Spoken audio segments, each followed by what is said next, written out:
Vous allez voir, elle est extraordinaire, cette fille. Elle arrive. Elle est formidable.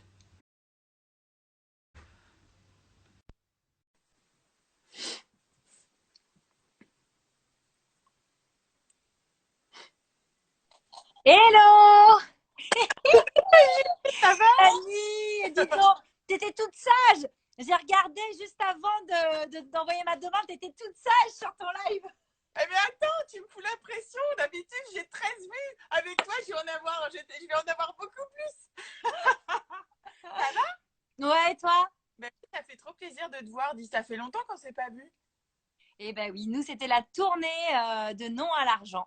Donc, Et c'était non, je t'ai pas revu à l'avant-première de. à l'avant-première du Bazar, t'étais venue. Exactement, Ouais. j'étais.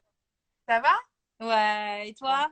Bah écoute, on sait pas comment Ouais. l'avenir sera fait, donc c'est un peu compliqué, mais on C'est va pas. vachement bien de faire ce live et de pouvoir parler un petit peu de la vie des intermittents. Bah ouais, ouais, parce que, et puis tu sais, je voulais le dire après, mais j'en profite, c'est que tous les jours, j'explique vite fait le concept, hein. Vas-y, vas-y, c'est bien là, il y a une centaine de personnes avec nous, donc c'est cool. Ouais, Salut ouais. tout le monde! Et donc, en fait, l'idée, c'est que depuis la deuxième allocution de Monsieur le Président, où là, on s'est rendu compte que les gens du spectacle, on savait pas trop quand on allait reprendre, en fait. Et on le sait toujours pas. Non. Je me suis dit, en fait, il fallait essayer de montrer quelque chose de très positif dans tout ce qui est spectacle et audiovisuel. Et du coup, tous les soirs à 18h, je présente des professionnels du spectacle, tous les métiers, qu'ils soient Ouais. dans l'ombre ou la lumière. Et les gens qui sont dans la lumière comme toi, qui acceptent de le faire, d'ailleurs, merci beaucoup parce que tu m'as posé aucune question. Tu m'as dit oui tout de suite. Je me suis dit, elle sait même pas ce que c'est. Tu m'as dit oui. Attends, tu me sors de mon quotidien. J'ai le droit à une demi-heure en 45 minutes. Attends, j'espère que mon mari ne regarde pas le live. Parce que T'as dit 2 heures. Il y a 2 heures d'interview. comme ça, je ne suis pas obligée de m'occuper de mon fils et tout. J'ai un moment pour moi. Tu rigoles? J'ai dit oui avant même que tu m'aies posé la question. J'espérais que tu me poses la question, Fanny. Et donc, du coup, comme des gens comme. J'ai Pascal aussi, Légitimus, qui a Ah, accepté. trop cool. Bah oui, bah Et, évidemment. et On est donc, tellement contents. ça permet de mettre en lumière les gens de l'ombre aussi. Hier, j'avais Caroline qui est maquilleuse. J'ai eu Super. backliner. Enfin, il y a plein de métiers comme ça que les gens ne connaissent pas, mais qui sont dans une galère. Voilà. Donc, du coup, merci.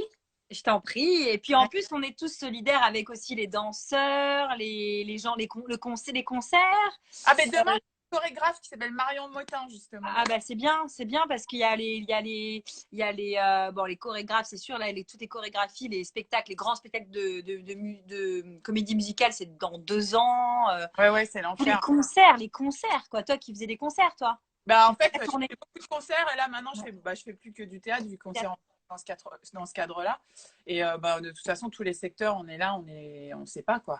Alors toi, je sais pas, justement, tu pourrais peut-être nous dire sur les tournages. J'imagine que ça va peut-être Ouais. repartir avant, mais Ouais, peut-être qu'on est ceux. Ah bah, tu sais, en plus, c'est très incertain ce que je vais te raconter, hein.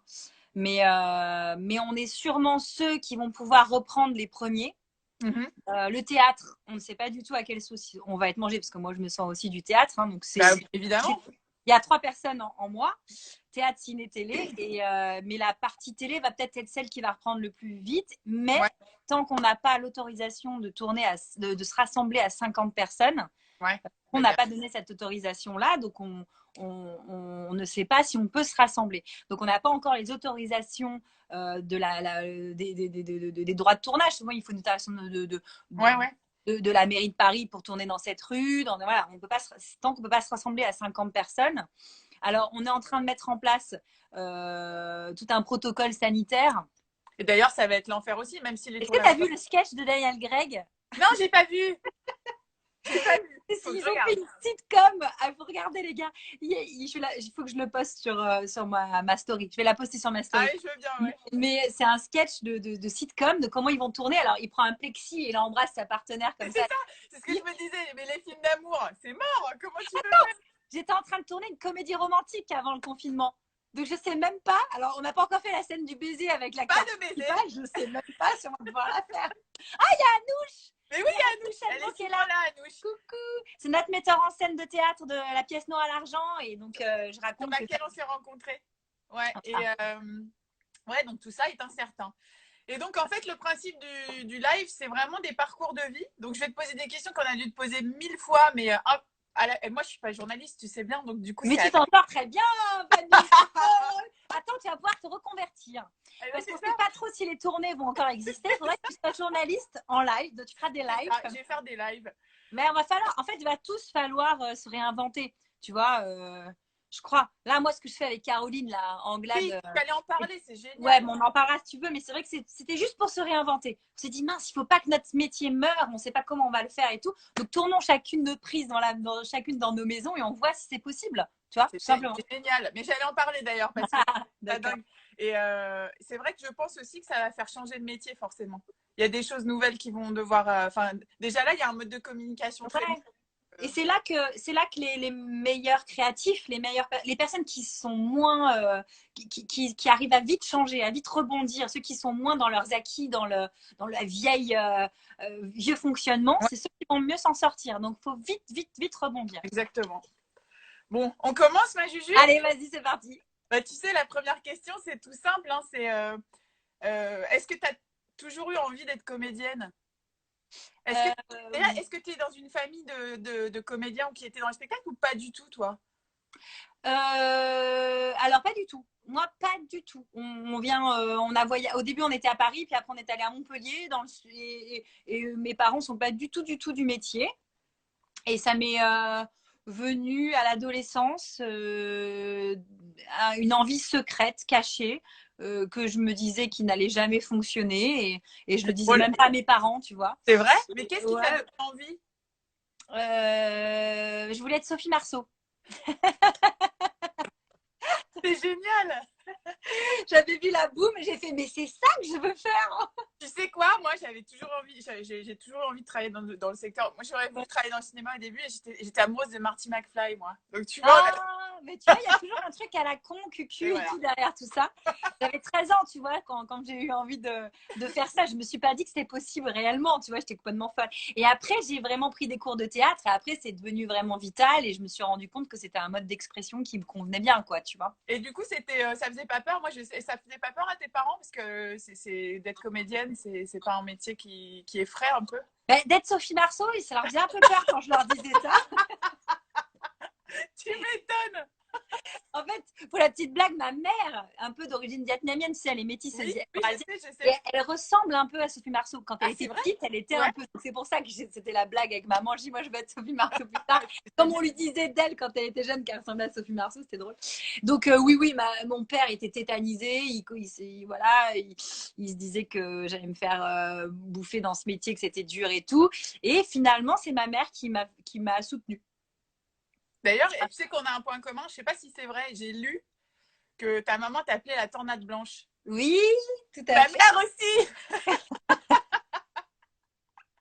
C'est pour ça que j'ai dit ça, je me suis dit c'est drôle. Et t'as toujours, parce que t'es quelqu'un, moi je te connais vraiment, enfin je te connais parce qu'on a fait une tournée ensemble, donc je te connais au quotidien. Et alors je peux vous dire aux 130 personnes qui sont là que t'es vraiment comme ça. J'ai toujours cette énergie-là, merde. T'as une énergie très solaire et positive, du coup c'est vrai que moi je t'ai rarement vue. Fatigante, les gars. Comme moi aussi, c'est ça? Vous allez être fatigués après cette live. Je te rappelle, la fois, on est arrivé dans une petite maison d'hôtes et tout ça, et qu'on a échangé 5 fois de chambre, parce qu'attends, celle-là, elle me convient pas. Mais oui. Et le chauffage, il y avait un problème de chauffage. Ça puait, non, c'est pas si chauffage. Non, le chauffage, il faisait 50 degrés dans ta chambre, tu te souviens pas? Ah voilà, et là, c'était trop froid. Oui, je me souviens. Les meufs relous qui n'arrêtaient pas d'échanger. Ouais, mais alors attends, est-ce que j'ai trop froid parce que j'ai trop chaud et tout. C'est ça. Et du coup, donc, tu as fait des cours de théâtre et après, tu as commencé à t'avais quel âge à ce moment-là? Alors, tu veux voir le début là? Tu veux que je parle du début? Donc, à 15 ans, j'ai demandé à ma mère de faire des cours de théâtre, mais pour la petite anecdote, j'ai demandé un cours d'adulte. Ah bon? Oui, parce que j'avais peur des autres enfants de mon âge. Je ne voulais pas jouer devant les autres. J'étais très pudique, très timide. peux croire, ouais. Donc, j'avais pris un cours d'adulte et je me suis éclatée à un cours d'adulte parce que je me permettais de jouer. Les autres étaient bienveillants pour moi, tu vois, les adultes. Donc, ça, c'était pour la petite anecdote. Et petit à petit, jusqu'à ce que je fasse une représentation de mon cours de fin d'année à 17 ans. Et il y a un metteur en scène d'opérette dans le sud. J'étais à Montpellier. Et Ouais. c'est dans un tout petit village à côté et tout. Il faisait des opérettes à Vergès. Et il me dit, oh, je t'ai trouvé formidable sur scène ce soir. J'avais joué les mains sales de Jean-Paul Sartre. Il m'a fait faire un tout petit rôle dans ses opérettes. Mais c'était genre des opérettes qui duraient 3-4 heures. Et j'avais une phrase à dire, tu vois. Et il m'avait embauché pour ça. Et j'étais contente. J'étais embauchée pour un truc. Je gagnais 60 euros. Enfin, même pas, je sais même plus ce que Et c'était à donc, l'époque. c'était ton premier cachet. Ouais, à 17 ans. Tu J'adore. vois, un truc d'opérette. Alors, mon père se tapait 1 heure aller, 1 heure retour de voiture pour venir observer 4 heures de spectacle parce qu'il me ramenait le pauvre. On n'allait pas faire des milliards d'allers-retours. Tu vois, l'enfer sur terre. Pour dire une phrase et j'étais tellement fière de dire ma phrase. Mais t'as pas joué qu'une fois. Oh non, non, non, je l'ai joué peut-être 8 ou 10 fois. Tu vois, c'était une petite tournée, tu vois, de province. Et alors, j'ai adoré l'ambiance tournée avec l'équipe, les chanteurs, tu sais, ce déguisement, le maquillage, le rôle et tout. Et puis d'avoir ta petite phrase à dire, tu as ton petit track parce que tu as ton petit truc Bien à dire sûr. au bon moment et tout. Voilà. Et c'était mes premiers cachets, mes premiers trucs. Et j'ai vraiment aimé. Et mon père, qui était stressé que je fasse ce métier, m'a vu tellement heureuse de faire ça, mais tellement que c'était tellement nul, vraiment, faut le dire. Mais moi, ce que j'avais à faire, mais tu tellement heureuse de faire un truc pourri que je me dis, bah vas-y, ma fille, qu'est-ce que tu veux que je t'interdise de le faire? Donc C'est voilà. génial. Et Ouais. alors, du coup, de là, pour basculer dans une carrière pro, Ah euh, oui, alors là, ça prend un peu plus de temps. Après, j'ai fait de la figuration à l'Opéra de Montpellier. ouais. Tu vois, en fait, tout ça, c'était pour faire partie du métier, de goûter à ce métier. C'était pas très artistique, tu vois, pour moi. Mais à ce Euh, moment-là, tu étais sûre de vouloir faire ça. ouais, alors je faisais quand même un doc de biochimie parce que je me disais, ça va peut-être pas marcher, tu vois. On sait Ouais. jamais. Donc, je continuais et tout. Alors, à un moment donné, alors je faisais doc de biochimie. Ensuite, ma mère, elle a vu une annonce dans la Gazette de Montpellier pour une pièce de théâtre. On cherchait, j'avais 17 ans, hein. On cherchait une femme de 30-35 ans pour faire une grande séductrice dans une pièce de Ouais. théâtre. Ma mère me dit, viens, va le passer. Je dis, tu rigoles, maman, je peux pas faire ce rôle, j'ai 17 ans, c'est pas possible et tout. Elle m'a dit, mais vas-y, tente-le et tout. C'est pour ça que ma mère a été forte là-dessus. J'y suis allée. Et les mecs me reçoivent en disant, mais on va passer pour des pervers si on doit te draguer. Moi, j'en faisais 15, tu vois. Et, donc, et là, je dis, bah écoute, vas-y, je passe quand même l'audition, on verra bien, quoi, tu vois. Et donc, ils trouvaient ça charmant que je dise ça. Je passe l'audition. Ils ne me prennent pas, mais par contre, comme ils ont aimé mon culot et le fait de venir, le mec m'a écrit un rôle pour la pièce d'après. Ah, Donc, génial. je rentre. Et c'était Christian Dobb, c'est un super auteur de théâtre. Il avait ouvert un théâtre, le Mélo d'Amélie à Paris. Il était Ouais. venu à Montpellier, ouvrait le grand Mélo au Cresse. Et donc, il m'embauche l'année d'après, donc je devais avoir 18 ans, tous les soirs sur scène, donc 4 soirs par semaine, c'était, dans une vraie pièce de théâtre, de café-théâtre. Et j'étais prise très vite dans un truc dans le sud, plus la figuration à l'Opéra de Montpellier, plus mon doc de biochimie, et plus le conservatoire, parce que cette année où je passe le conservatoire à Montpellier, je suis prise. Donc Ah oui, là, t'as pris des cours quand même. ouais, à Montpellier, des cours classiques. Et là, c'était ma santé qui était en jeu parce que je faisais Bah oui. trop de trucs. Et je gardais mes trucs d'opérette aussi. Ah oui, c'est vrai. Ta phrase. Ah non, t'avais la deuxième truc. Oui, d'accord. J'avais de partout et ça prenait de plus en plus de place, tu vois. Et Ouais. c'est ma mère qui me dit, donc je devais avoir 19 ans à ce moment-là, elle me dit, mais là, tu as ta santé en jeu, je te vois, tu dors plus, tu fais que ça, tu es passionnée, mais tu lâches pas ton doc de bio parce que bah, j'avais peur, tu vois. Elle m'a dit, prends-toi une année sabbatique, lance-toi. Mais ma mère, elle est folle, jamais une mère, elle dit ça. Putain, Et mais elle est géniale. limite, j'embrouille ma mère. Je dis, maman, mais t'es sûre? Attends, si j'arrive pas, qu'est-ce que je fais? Mon deuil, mon truc et tout. Elle dit, mais chérie, là, tu t'épuises. Tu t'épuises, là, je te vois, tu dors plus, tu dors 5 heures par jour parce que je faisais donc la fac la journée, le Ouais. soir, le conservatoire. Le lundi, mardi, mercredi, c'était le conservatoire. Le jeudi, vendredi, samedi, je jouais au café-théâtre. Et le dimanche, j'étais à Vergès dans mes opérettes. Tu vois le truc? Ouais, ouais, je vois. Et donc, t'as pris une année pour faire Et que donc, ça. parce que ma mère me l'a demandé, tu vois. Genre, j'ai vraiment des frileuses. Je me dis, mais qu'est-ce que tu veux que j'aille faire à Paris? Comment je vais faire et tout? Elle m'a dit, mais arrête et tout. Donc, hyper encourageante. Et là, j'y suis allée. Je suis montée à Paris et j'ai décroché très vite une série qui s'appelle La vie devant nous. C'est un petit truc sur une petite série Ouais. sitcom. Tu passais les castings?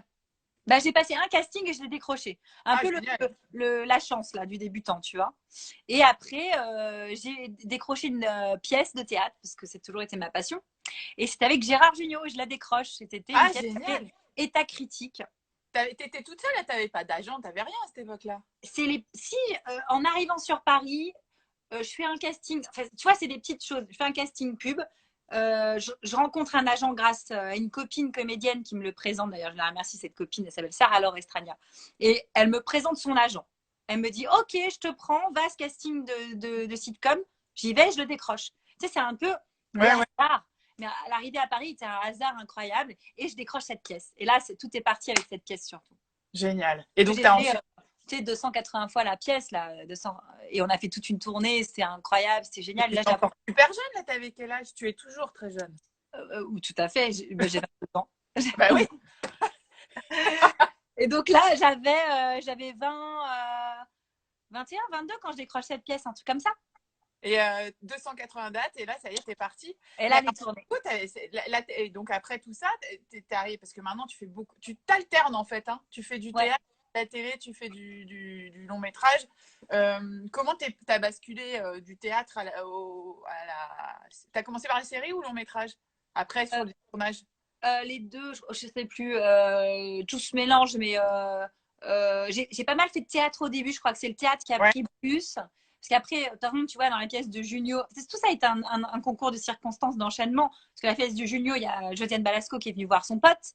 ouais. Et elle me repère pour sa pièce. Ah, Ah, génial. et tout s'enchaîne comme ça au théâtre. Et parallèlement, bah si, c'était. Donc, ma copine Émilie Alibert me présente, qui joue avec moi au théâtre, me présente Martin Lamotte, qui me dit on fait une série en ce moment avec Dominique Lavanant, donc la même équipe du Splendide en plus, s'appelle sœurthérèse.com. Bah oui. Viens passer le casting pour jouer un tel. Alors, je passe le casting, je décroche, tu vois. Et donc là, je Et, commence une petite série. Après, et là, c'était ton premier rôle en tournage. non, je crois que c'est La vie devant nous, la fameuse série Ah sitcom. oui, ça. Ouais, ouais. Mais c'est des tout petits trucs. Et après, Sœur Florence, c'était mon premier vrai rôle, je crois, de série. Et après, Une famille formidable. Alors ça, Bah oui. c'était mythique. Et aujourd'hui, est-ce que tu as une ligne directrice? C'est-à-dire, est-ce que tu t'essayes vraiment d'alterner ou tu prends vraiment les projets au coup de cœur? Euh, Est-ce que tu te dis, ah bah, je viens de faire un téléfilm, je vais pas recommencer sur un téléfilm, ou vraiment tu prends ce qui te vient, ouais. tu Moi, vas je réfléchis vraiment avec l'envie. Ouais, Et après, quand j'ai fait pas mal de tournages et tout, je crois que mon envie, ça me démange d'aller faire du théâtre. ouais. Donc, je dis à tout le monde, à qui veut bien l'entendre, que j'ai envie de faire une pièce. Et à un moment donné, ça Oui, oui, circule et on se dit, ah ben tiens, il y a une pièce qui arrive, tu vois.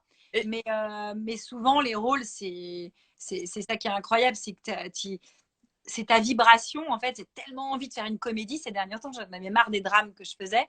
Et comme par hasard, il y avait une comédie qui est arrivée. Et donc, ouais, je crois que c'est en fonction de tes envies, de ce que tu dégages et tu choisis quand tu as le choix, parce qu'on n'a pas toujours le choix, hein. On fait croire qu'on choisit, mais il y a des fois, on et a. c'est ça justement, c'est marrant, t'enchaînes sur ma question suivante. Tu sais que c'est des vraies questions que je te pose, c'est des vraies Ben, t'as interrogations. vachement bien bossé, quoi. Hein. Mais attends, t'es pas la première, hein, j'en ai fait 13 avant, 14. Donc T'es rodé. c'est bon. Ouais. Ouais. Non, en fait, j'avais une question, c'est comment tu te fais conseiller ou tu choisis toute seule tes rôles? Ah, j'ai un agent. Ouais, et donc c'est vraiment à deux que vous faites le choix? Ouais, ouais, ouais, ouais, ouais. Même si c'est quand même l'acteur qui choisit, au Ouais, final, c'est ouais, lui qui, c'est l'agent qui conseille parce qu'il a une vision plus globale du métier, ouais, je comprends. de telle ou telle production, de telle ou telle image. Il essaye de construire une image de l'acteur et tout. Mais il y a plein de fois où mon agent m'avait déconseillé de faire quelque chose et je l'ai fait quand même parce que Il j'en avait avais raison ou envie. pas? Et elle n'avait pas raison, puisque de toute manière, à partir du moment où tu fais avec le cœur Bah oui. et l'envie, quand je suis convaincue qu'un projet est intéressant, même si on me dit oh non, joue pas avec tel acteur, fais pas ça, c'est pas bien, gna gna gna gna gna, c'est une mauvaise image. Bah bien sûr. Eux, ils pensent à l'extérieur, l'image, à ton apparence, tu vois, ton...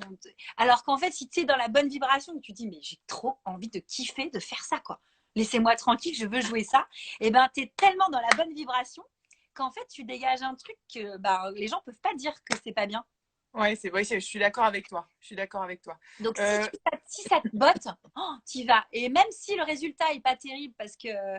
Mais toi, si tu t'es éclaté, je crois que c'est le plus important. ouais, Voilà. d'accord avec toi. Mais d'ailleurs, enfin, ça sent que moi qui te connais un petit peu, on voit que tu fonctionnes aussi au coup de cœur, Je crois que je serais mauvaise si je choisissais par l'intellect en disant oui, ça fait bien de faire ce film parce que le metteur en scène est trop. Et si ouais, moi, j'y crois pas, je crois que je serais pas une bonne actrice, tu vois. ouais, je comprends. Est-ce que tu regardes les films dans lesquels tu joues? Il y a des comédiens et des comédiennes qui se regardent pas des fois. Oui, je sais. Alors, moi, je vais te raconter. Moi, je regarde tous les films que je fais. Ouais, Et je suis capable de les voir plusieurs fois parce que je suis une vraie psychopathe. Et moi, je pars du principe que j'étais très mauvaise ouais. il y a 20 ans, parce que ça fait 20 ans que je fais ce métier. Et j'étais sacrément mauvaise. Si on revoit les premiers trucs que j'ai fait, là, de La vie devant nous, du truc et tout. Et donc, Ah, j'aimerais trop revoir ça. ah Tu ouais, peux encore les trouver ou pas? ouais, ils sont en plus sur Merde. MyTF1. Ouais, ouais, ils sont dessus. Et donc, en fait, et même mon père me disait, oh là là, tu vois, il me faisait des réflexions. J'avais des réflexions de la famille comme quoi, bon, j'avais même une copine qui disait, oh là là, quand tu pleures, on dirait que tu rigoles. Je fais, ah ouais, d'accord. Donc là, on est mal. Là, on est mal. Oh merde. Tu vois, la bonne copine. Mais elle a raison de me dire ça, tu vois, Bah parce oui. qu'il fallait que je prenne conscience du truc. Ah ouais, d'accord, donc on n'y est pas.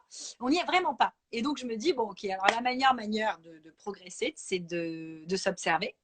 Et d'ailleurs, juste une parenthèse, je t'ai vu travailler on a fait la pièce donc avec Philippe Lelièvre, Pascal Légitimus et Claire Nadeau, une pièce de Flavia Coste. Et tu étais vachement à l'écoute des conseils des trois. T'écoutais vachement. C'est vrai qu'en fait, on parlait de la transmission aussi, du coup. Ouais. Et Bah, c'est vrai. moi, je pars du principe que tout le monde a quelque chose à m'apprendre. Tout le monde. Et alors là, les trois vieux de la vieille, là, qu'est-ce que tu veux leur dire? Pareil quand même. T'as trois machines de guerre de comédie en face de toi. Merci de me transmettre des choses, quoi, tu vois. Parce qu'en fait, je prends. Je suis partie du principe que moi, j'étais pas très bonne. Sincèrement, je pense que j'avais une grande envie. Une, une, une fougue, une envie de monter sur scène et peut-être quelque chose de l'ordre de l'aura, mais, J'allais dire. mais, T'as un aura. mais pas le talent. Non, non, non. Par contre, pas le talent. Tu vois, il a fallu vraiment que je travaille. Et donc, à chaque fois que je rencontre des grands, les vieux de la vieille et tout, mais moi, c'est de l'enseignement. Tu vois, je prends. Je me plante, je suis mauvaise.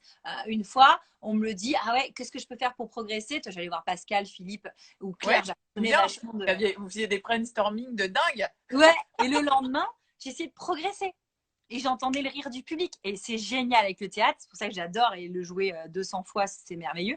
Parce que tu progresses, tu vois le rythme, tu comprends pourquoi ça fait rire à ce moment-là. Et ouais, sinon, voilà. Donc, je me regarde pour ces raisons-là. C'est très dur de se voir. Tu te trouves mauvaise, tu dis, ah putain, j'ai raté ce moment-là, c'est naze et tout. Mais au moins, tu dis, mais pourquoi? Tu vois, Ouais. et tu observes. Et alors, je regarde tous les autres films, je regarde toutes les autres actrices et acteurs français, américains et tout le monde pour voir comment voilà, arriver de plus en plus à l'authenticité, à la vérité et tout ça. Non, non, mais j'ai pas peur de me regarder, même si c'est horrible. Hein. D'ailleurs, tu as un modèle d'actrice que tu adores? Ah ouais, il y en a. Bah, Kate Winslet, c'est ma grande référence. Mais j'aime bien Charlize Theron. Là, dès que je la vois, je trouve elle se prend pas la tête. Elle est juste, elle est bien. Et en française, parce qu'il y en a plein en française. Hein. Dernièrement, Juliette Binoche, là, je l'ai vue dans celle que j'attendais, sublime, et Guy Berlin. Ah, j'adore. Oh là là là là là. Ah ouais, j'adore. J'adore. Ouais. Nous, toutes les deux, on s'est rencontrées. Tu étais en plein tournage du Bazar de la Charité. C'est vrai. Et, Et j'avais le trac, tu te rappelles? J'ai adoré partager parce qu'on était toutes les deux dans le train. Je me souviens d'un voyage dans le train où tu me racontais le tournage. Et en fait, c'était la première fois, c'était la première fois où tu faisais, enfin, sauf dans ton théâtre il y a très longtemps, mais où tu faisais un rôle, un tournage, ouais, d'époque. Ouais, en Et tournage. c'est un rôle particulier en plus parce que je me souviens que tu me parlais du temps de maquillage, et tu le préparais vachement émotionnellement en fait. Comment tu fais, enfin, comment tu prépares ce genre de rôle, par exemple? Ça te prend du temps? Tu réfléchis vachement en amont? Comment tu fais? Oui, alors ça n'a rien à voir avec le théâtre, tu vois, où on va travailler le texte avec les acteurs et puis Ouais. à petit rentrer en profondeur. Là, tu stresses parce que tu as un rôle hyper fort à jouer. Tu sais pas encore comment le metteur en scène veut l'aborder, donc il faut pas non plus tout travailler à fond parce que lui, il va t'apporter des choses. Les partenaires vont t'apporter des choses. Donc en fait, il faut que je sois malléable. Ouais. Ouais, je Faut que comprends. ce soit une étendue émotionnelle. Donc, en fait, ce que j'ai fait pour le rôle du bazar, c'est que je me suis plongée dans l'époque.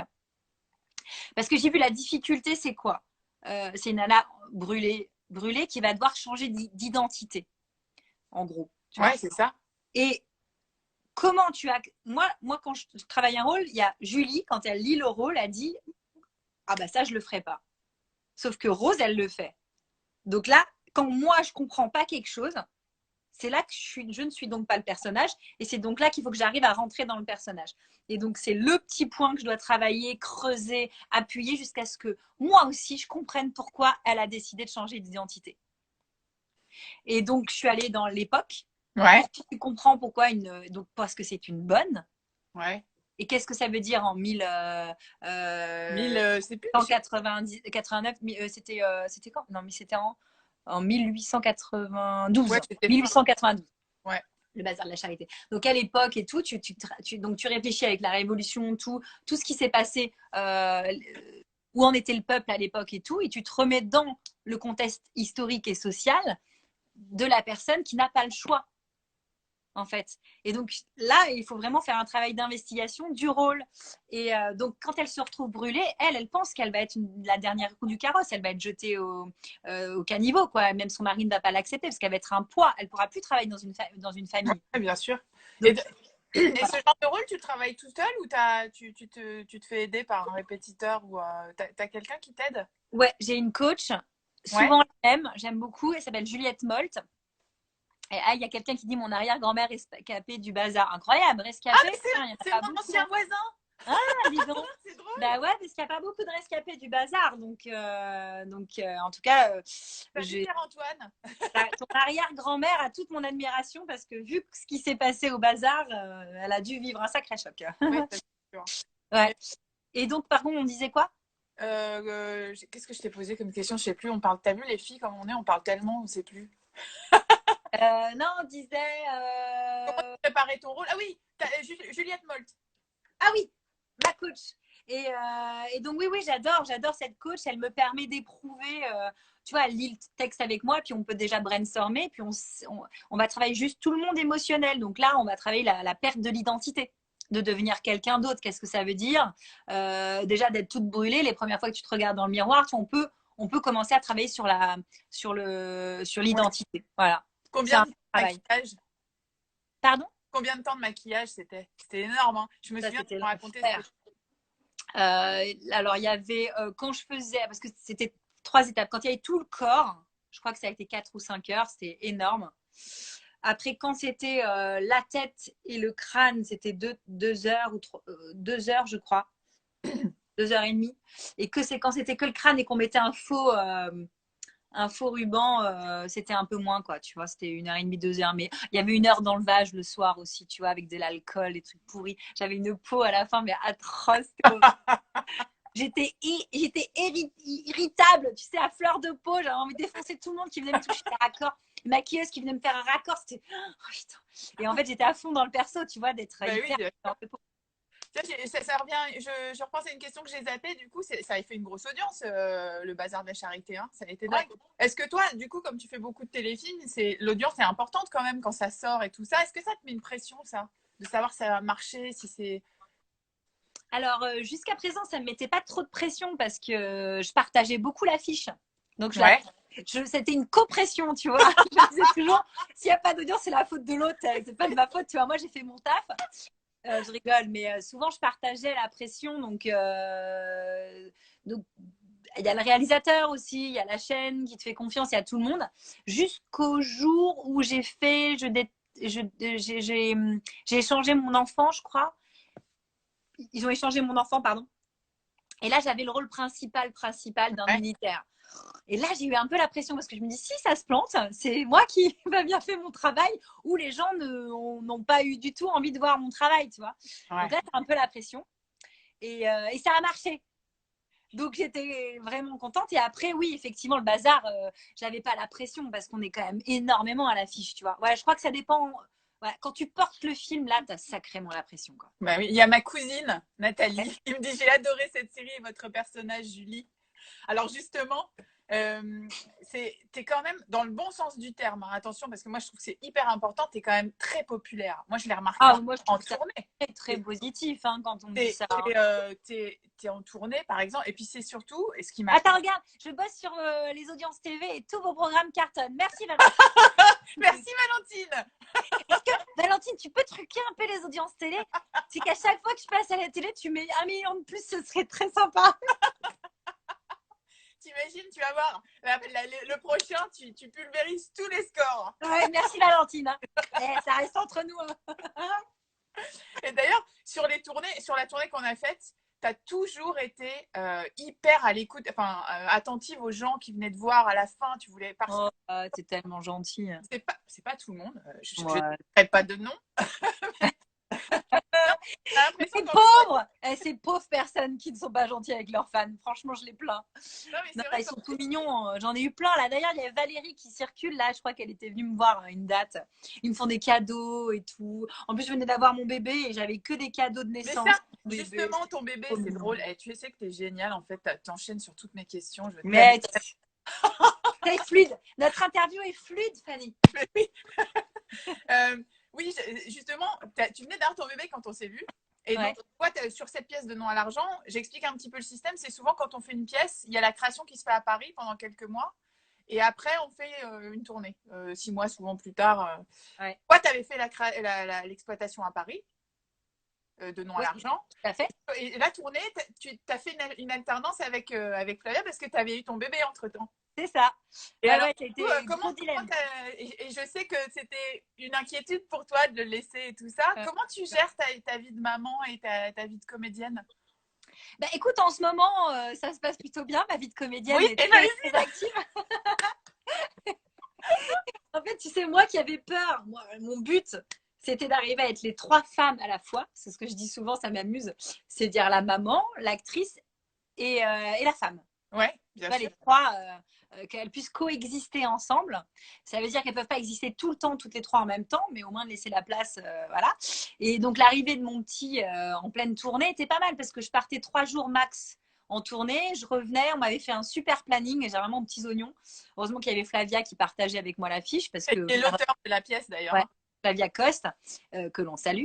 Et c'est vrai que ça me permettait de faire les deux, tu vois, mais j'étais épuisée, c'était dur. Hein. Oui, je sais. Et ce qui était génial, moi je me souviens, c'est les essayages de robe. Tu te souviens? Et que je suis rentrée dans ma robe. Le bonheur quand tu as repris, tu as pu remettre la robe que tu avais du démarrage. Alors, pour la petite blague, j'avais 3 robes donc. J'avais ma robe de l'époque avant bébé, on va dire un 38. J'avais un 39. Les coutures, la costumière avait gentiment agrandi les coutures. Et là, j'avais un vrai 40. Donc, j'ai commencé par le 40. Et à chaque fois que tu revenais, j'essayais de rentrer dans la... C'est pas pour aujourd'hui, c'est pas pour aujourd'hui. J'ai mis super longtemps à rentrer dans ma 38, putain. Et tu l'as fait avant la fin de la tournée. Attends, je l'ai fait, mais je respirais plus sur scène, tu te rappelles? Okay. J'ai explosé, j'arrivais plus à crier tellement j'avais serré la robe, je pouvais plus respirer pour crier. Oui, mais la joie de rentrer dans un 38. Ah ouais. Est-ce qu'il y a un rôle que tu aurais aimé jouer, qui a été soit d'un vieux film, soit dans un rôle que tu aurais aimé jouer et que tu n'as pas joué du coup sur... J'aurais aimé jouer Juliette dans Roméo et Juliette et je suis trop vieille et je ne l'aurais jamais fait. Non, mais je te jure, j'en ai rêvé toute ma vie de jouer ce rôle-là. Mais tu peux faire un Roméo et Juliette. Enfin, non, tu me diras, non, ils sont morts en fait. Ah ouais, ils sont morts. C'est un peu cool. Mais j'aurais adoré faire ça. Et c'est vrai qu'au théâtre, encore, on peut encore tout faire. Peut-être là, je ne vois pas tant que ça. Mais c'est vrai que c'est un truc que j'aurais voulu. Sinon, le Moulin Rouge, j'avais adoré le rôle de. Ah tiens, ça reste c'est marrant, c'est quand même très. des films très presque comédie musicale C'est finalement. romanesque. Ouais, c'est ça. C'est ça. Ouais. Mais tu vois, quand j'ai fait le bazar, j'étais trop contente de faire un truc d'époque, romanesque et tout. J'étais contente, j'allais porter des belles robes, des perruques et tout ça. Eh ben non, j'ai fait la meuf brûlée, pas du tout sexy, quoi. Merde. Putain, j'avais trop envie de faire un truc romanesque, quoi. Voilà, donc j'ai Non, tu seras la moche. Voilà, et en plus, voilà, comme ça. Ça. Et pas de perruque chauve et brûlée de tout le corps. Il y a des choses que tu n'aimes pas dans ton métier? Des choses que j'aime pas dans mon métier. En fait, c'est l'à côté que j'aime pas. Ouais. Alors, la promo ne fait pas partie de ce que je préfère. Je vais dire parce que bah il y a certains journalistes ou pas journalistes, il y a des fois ça va, l'exercice je le maîtrise un peu mieux maintenant donc je m'en amuse, mais c'est épuisant, c'est pas vraiment ton métier, tu dois être en représentation, tu dois être Julie, alors que moi j'adore être quelqu'un d'autre, j'adore être sur un tournage et tout, donc c'est pas ce que je préfère. Ou alors ce que j'aime moins c'est les déceptions, ouais, le métier où on se rend compte qu'on doit attendre, on est déçu, on est remplacé par quelqu'un. En fait, tout ce qui est aux alentours, la compétition et tout ça, c'est pas cool ça. Parce que Ce qui est toi, plus beau, c'est quand t'es dans un rôle sur un tournage alors ou sur une pièce de théâtre, ça c'est magique quoi. Parce que toi, tu es quand même, enfin, vraiment ce que je retiens de toi, c'est ton côté solaire, mais c'est ton côté enthousiaste. Tu es vachement enthousiaste, tu fais les choses avec beaucoup d'enthousiasme, ça c'est hyper agréable. Moi, c'est un cadeau. Dès qu'on j'ai un rôle, c'est un cadeau, c'est Noël tous les jours, j'ai un cadeau et en fait c'est précieux. Mais sincèrement précieux. On va dire que ce métier, c'est quand même très rare de pouvoir vraiment bien en vivre et d'avoir des rôles comme les miens. Donc je le prends comme un.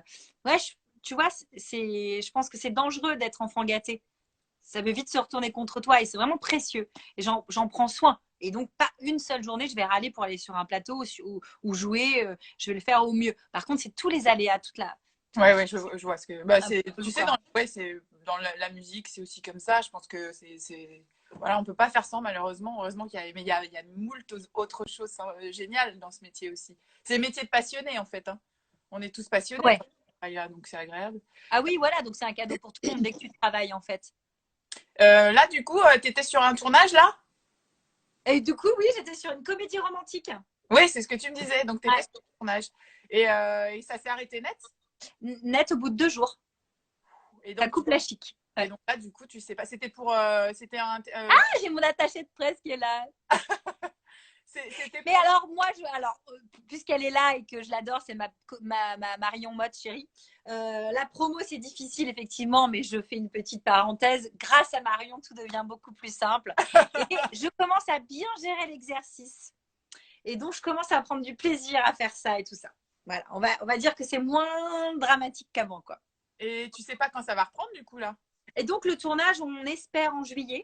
Ouais. Donc, si Macron autorise les rassemblements de 50 personnes, donc c'est encore l'expectative, avec des conditions sanitaires assez impressionnantes. Je ne sais pas comment on va faire donc pour s'embrasser, pour jouer les scènes sans protection avec les acteurs.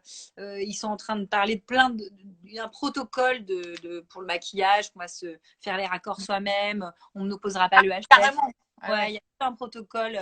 On nous perchera, mais pas poser les HF.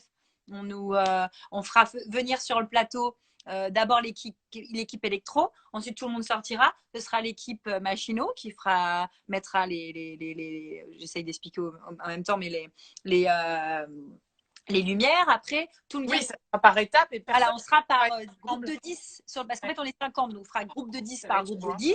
Et enfin, l'accessoiriste plateau, donc celui qui nous donne tous les accessoires et tout, désinfecterait toutes les 2 heures le plateau. Enfin, tu vois le truc un peu relou. Et puis c'est surtout que ça va rallonger vachement les temps de tournage du coup. Voilà. Donc on va simplifier le scénario, on va voir comment. Moi, je pense que oui, effectivement, nous avons besoin de la fiction. Les gens attendent de la nouvelle fiction. Bien sûr. Parce que la culture va pas reprendre tout de suite le théâtre, les concerts et tout, donc il va falloir qu'on produise en fiction au moins, tu vois, pour que. Ça c'est sûr, c'est marrant. Je disais ça, je sais plus sur un live où je disais que finalement il fallait se tourner vers la fiction sur les univers, les plateformes, les fictions en images. Et donc dans ce cas, il faut qu'on produise de la fiction et on n'est pas encore prêt. Donc, ça, vous allez devoir attendre encore un peu pour avoir des choses. Mais donc, peut-être que les scénarios vont être plus simples ou simplifiés. Mais je pense que nous allons être plus créatifs. Tu vois? Par exemple, on était en train de penser avec la productrice, on ne sait pas si c'est ça qu'on va faire, mais un baiser, on ne peut plus le faire. Ouais. Mais pourquoi on ne le ferait pas en ombre chinoise ou autrement? Bah oui. Faire croire qu'on le fait sans le faire. Parce qu'on va devoir trouver des astuces. Alors ça, c'est un exemple, le metteur en scène ne va peut-être pas le prendre, cette idée-là. Mais ça serait con, t'imagines, tu te chopes un rôle avec Brad Pitt ou Leonardo DiCaprio et tu peux pas les embrasser. Mon mec est beaucoup plus sexy que Brad Pitt. J'espère qu'il regarde. C'est bien joué, comme ça il va garder encore plus longtemps ton fils. Et oui, t'as vu tu vois, Brad Pitt en face, je m'en fiche complètement de pas l'embrasser. Par contre, si c'est Charlize Theron, j'aurais vraiment adoré l'embrasser quand même. Mais ça aurait été vraiment dommage de passer à côté de ça. Je me suis dit, il y a bien une meuf sur Terre que j'aimerais embrasser, quoi. Non? Bah évidemment. C'est la plus belle meuf au monde. Elle doit avoir 50 piges, mais tu la regardes, tu fais, ah ouais, je l'embrasse. Franchement, c'est drôle. On arrive bientôt à la fin. Oh, il est quelle heure? On a déjà fait 40 minutes. Putain. Et on a quand même, on a 200 personnes avec nous. Mais laisse tomber. Et attends, on peut commencer à répondre un peu aux questions alors s'ils ont des questions. Ah bah oui, j'ai juste deux petites questions. Ah vas-y. Toujours à la fin. C'est est-ce qu'il y a une rencontre qui a marqué ta carrière? Ah oui. Ah oui. Il y a 2 rencontres. Ouais. Et ils s'appellent tous les deux Michel. Le premier, c'est Michel Bouquet. Ah, génial. Ah ouais, ça a changé ma carrière, ça l'a marqué, ça m'a. Voilà, c'est. Bah, de toute façon, tous ceux qui rencontrent, tout acteur rencontrant Michel Bouquet, un peu intimement, un peu, parce que j'ai joué avec lui dans Le Malade imaginaire, on a fait 150 représentations, tout ça, et j'allais tous les soirs dans sa loge pour lui demander un petit conseil, parce que pour moi, c'était le grand maître, celui qui pouvait m'apprendre le plus de choses dans mon métier. Et tous les soirs, j'avais le droit à une anecdote, à un conseil. En plus, il connaissait, tu vois, en personne, il avait rencontré Ionesco quand même, le mec. Et tu vois, c'était des gens incroyables qui pouvaient il peut me raconter tout ce qu'il voulait. Voilà, je buvais ses paroles et j'ai appris et ça m'a totalement. Il m'a donné confiance. Ouais, il m'a donné confiance. Toujours. La transmission. Ah ouais. Et l'autre Michel, c'est Michel Bernier. Ah, génial. Ah ouais, elle aussi, ça a été la rencontre de mon métier. C'est ma maman du métier. C'est ma Michel. C'est voilà, elle a eu cette générosité de me prendre la main, moi qui avais le trac, qui avait peur, qui avait pas confiance en moi et tout. Elle m'a pris la main, elle m'a donné confiance, elle m'a accompagnée dans mon métier. Et elle est toujours là. Génial. Et la dernière question, après on répondra aux questions, d'accord? D'accord. La dernière question, c'était est-ce que tu as une anecdote un peu rigolote ou touchante que tu aimerais nous raconter? Avouable, hein? Ouais, et ben alors, c'est une anecdote. Je ne sais pas si tu la connais, cette anecdote, toi. Pourtant, c'était pendant Non à l'argent. Ah bon? On parle de cette pièce. C'était à la fin de la pièce. Attends, non, c'est pour ça, je pense que tu ne la connais pas. Je ne sais pas si tu n'étais pas là à la dernière représentation, la DER de DER. À Paris ou en tournée? À Paris. Non, en tournée, à Paris, non. Donc, la DER de DER, on a joué au Bouffe Parisien. Ouais. La DER de DER.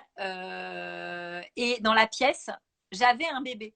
Je venais d'avoir un bébé dans la pièce. Oui. Dans la pièce. Il pleurait sans cesse en coulisses et je faisais des allers-retours en coulisses et je revenais et je faisais des allers-retours et je revenais pour nourrir mon bébé où il pleurait, dans le consoler et tout ça. Ça, c'était l'histoire de la pièce. Il y avait un ingé son en fait qui allumait, qui faisait le son du bébé qui pleure.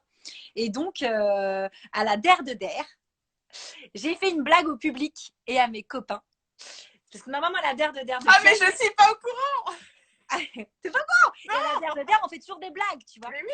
Et donc, j'avais mon mari et mon fils en coulisses. Oui. Et on a fait les saluts. Et j'ai demandé à l'ingé son qui était au courant de ce qui allait se passer de faire pleurer encore le bébé en coulisses. Ouais. Il a fait pleurer le bébé. J'ai fait attendez. Et j'ai la petite vidéo, je te l'enverrai. Je suis partie en coulisses. Donc, les copains, comédiens, les spectateurs ne savaient pas ce que je faisais. Et je suis revenue sur scène avec mon bébé.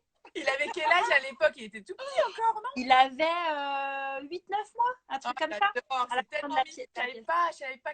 Et alors, l'émotion du public, ils n'ont pas compris. Ils ont cru qu'il y avait donc un bébé en coulisses pendant toute la pièce qui pleurait.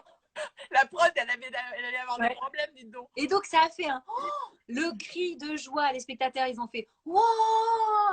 Et mon bébé qui regardait comme ça la scène, qui ne comprenait pas. Et j'avais préparé mon bébé. Je lui avais dit, voilà, parce que je voulais qu'il comprenne ce que je faisais, parce que maman était actrice et tout ça, et qu'il monte sur scène avec nous. Ah, génial. Et il était là, il n'a pas pleuré, il était impressionné, c'était trop bien. Ah, c'est chouette. Merci, Julie, pour cette histoire. Il y a eu des questions, là, j'en ai retenu. Question. Alors, il y en avait une, c'était comment tu mets en scène… C'est ton vrai-fils dans la série du bazar. Mais non, il aurait trop vite grandi. Il avait 6 ans, celui-là.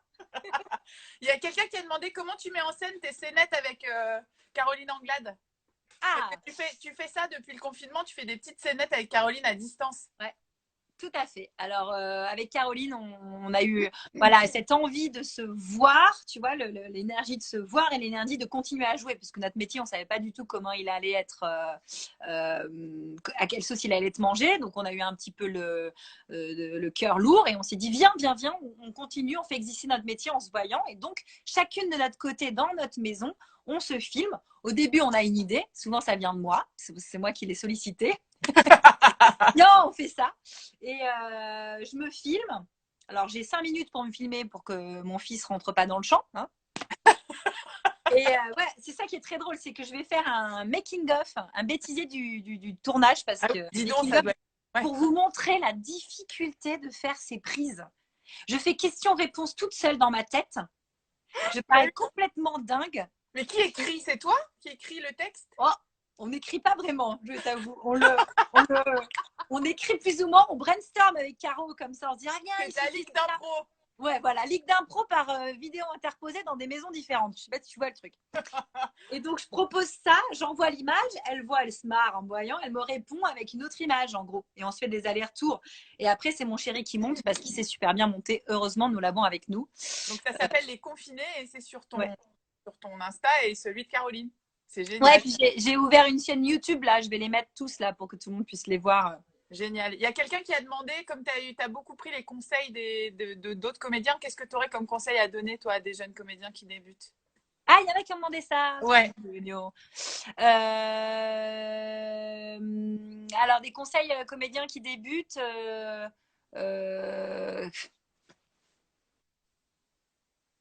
C'est très particulier, mais moi, je pense qu'il faut avoir que ce soit vital. Il faut sentir la vibration vitale. Tant qu'on l'a pas, tant que c'est pas vital. Et vital, ça veut dire vraiment, il faut aller profondément en soi et que rien de plus ne compte, que ce soit ta raison de vivre, mais pas que cette envie extérieure d'être connu, de faire du cinéma, d'être voilà, de se recentrer sur une vraie vibration que le jeu soit vital. De partager le plaisir d'échanger avec un acteur, d'échanger avec un metteur en scène, de raconter des histoires, de véhiculer des émotions avec les spectateurs, pas pour juste... voilà, il faut vraiment se poser la bonne question. Et toi qui es toujours enthousiaste, du coup, c'est pas dur de perdre, de garder de l'enthousiasme parfois? Mais non, c'est vital. On en prend encore une. Ouais. Je pense que c'est ça, c'est que tant que c'est vital, je vais jamais perdre mon enthousiasme parce Exactement. que moi, c'est pour ça que ces vidéos, elles sont vitales pour nous. On rigole avec Caro, mais c'est vital, on a besoin. Moi, le jeu fait partie de moi, c'est mon ADN. C'est-à-dire que si je ne joue pas, si j'ai pas de fun, un endroit où je peux m'évader et que la vie soit mieux, soit plus, soit au-dessus, à se raconter des histoires, je sais pas, à transcender la vie. Et ben, s'il n'y a pas ça, ben, c'est pas la peine, quoi. Et tiens, il y a une question. On prend la dernière. Allez, qu'est-ce qu'il y a d'autre? Il y a quelqu'un qui a dit, est-ce que tu participerais à Danse avec les stars? Ah là là là. Je fais une catastrophe dans tous ces trucs. Non, ils sont fous de me demander ça. Il y a deux questions l'une à côté, en dessous de l'autre. C'était, est-ce que tu participerais à Danse avec les stars et est-ce que tu es sportive? Ah, oui, je suis sportive, mais je suis pas danseuse, donc. Ah si, je me souviens qu'on a dansé quand même. On faisait beaucoup les folles. Ah oui, les folles. Moi, je suis folle. Folle, c'est sûr. Mais est-ce qu'il y a folle avec les stars? Tu connais ça? Non. Folle avec les stars. Je veux bien faire folle avec les stars. On fait la peau folle, mais Non, non. Mais je suis très sportive par contre. Non, non, je suis très sportive, c'est vital. Ouais, ouais, ouais, il faut vraiment, Je suis énergique moi, donc Ouais, t'as beaucoup faut d'énergie. évacuer. Ouais, c'est ça. Bon, Mais sur scène, j'aime tellement être sur scène. Ça nous manque là, les artistes. Je trouve qu'on est en train de bouillir. Et attends, tous ceux qui jouent au c'est cool. théâtre, Oui, les oui, je sais. concerts, les chanteurs. Ouais, Mais je sais. Bon, j'ai Bruno Solo qui a accepté aussi de faire le live. oh, trop Et je bien. devais faire la tournée avec lui l'année prochaine. Et du coup, il était pareil, il était en exploitation à Paris. Et tout s'est arrêté d'un coup. Donc là, c'est compliqué. Lui aussi, c'est quelqu'un qui a aussi besoin de beaucoup jouer et tout ça. Et du coup, Je crois qu'on est des lions en cage là. Hein. Ça va être. Il y en a un qui dit comment devenir comédien quand on est timide. Parce que je le vois revenir, il est passé plusieurs fois. Eh ben j'étais timide. Alors faut te lancer. c'est ça. Faut te lancer. Faut se lancer. Faut y aller. Et tu sais quoi, j'avais dit, j'ai arrêté les questions, mais moi j'en ai une dernière. Vas-y. Qu'est-ce que tu te souhaites à toi? Comment tu envisages l'avenir hors confinement, c'est-à-dire quand tout va reprendre normalement? Qu'est-ce que tu te souhaites? Eh bien, je me souhaite de garder ce que j'ai appris pendant ce confinement. Ah, c'est bien ça. Ouais, Ah, parce que ouais, moi j'ai vraiment appris, on va dire, le moment présent, alors que c'était un concept très, très, très lointain avant chez moi. J'avais le moment présent sur scène ou dans une scène de jeu. J'arrivais à être dans le moment présent, c'est pour ça que je kiffais autant jouer. Mais ouais, pas dans la vie. J'étais tout le temps dans ma pensée, dans mon mental, en train de ouais. me projeter et puis me dire oh, pourquoi un tel m'a parlé comme ça, ou alors pourquoi je pourrais faire ça. Toujours, toujours, toujours du mental. Et là, tout s'est éteint. Et ça a fait beaucoup de bien d'être dans le moment présent. Alors, au moment, D'accord avec toi. j'avais des moments de panique, hein. Attention, je ne l'ai pas vécu que positif. J'ai eu des gros moments de stress. Mais il y a eu des moments où tu t'es dit, le moment présent, ça nous sauve. Et donc, j'espère qu'on va garder ça pour après. Qu'on va garder aussi le fait de prendre soin de la planète pour après. Et garder la connexion réelle avec les gens. Et peut-être que j'envisagerai ma vie moins à 100 à l'heure, mais mieux, quoi. Alors, j'espère que je vais le garder, qu'on en reparle dans quelques temps. Et que... J'adore ton souhait. J'ai adoré ce live avec toi. Oh, moi aussi, ma famille. Ça m'a donné. C'est trop bien. Je crois qu'il y a mon fils qui hurle. Là, il va falloir que je descende. Tu as eu 50 minutes de pause. 50 minutes. Et j'espère qu'on va se revoir juste après tout ça. Ça me ferait trop plaisir en vrai. Avec plaisir. Et merci d'être venu à la Projo du Bazar. Ça m'a fait plaisir. C'est génial. Merci à toi. Je te fais plein, plein, plein de bisous. Et salut. À très vite. Merci d'avoir accepté. À très bientôt. Salut tout le monde d'être venu nous voir. Vous étiez plus de 200, dis donc. Ah mais dingue, je crois que j'ai fait mon meilleur score de tous les temps. Je ferais ça. Et quoi, tu la remets en live en... Oui, oui, oui. Je t'enverrai le lien. Sur ton compte? Oui, pendant 24 heures. Voilà. Bisous. Salut. Bisous. Ciao, ciao ma chérie. Ciao.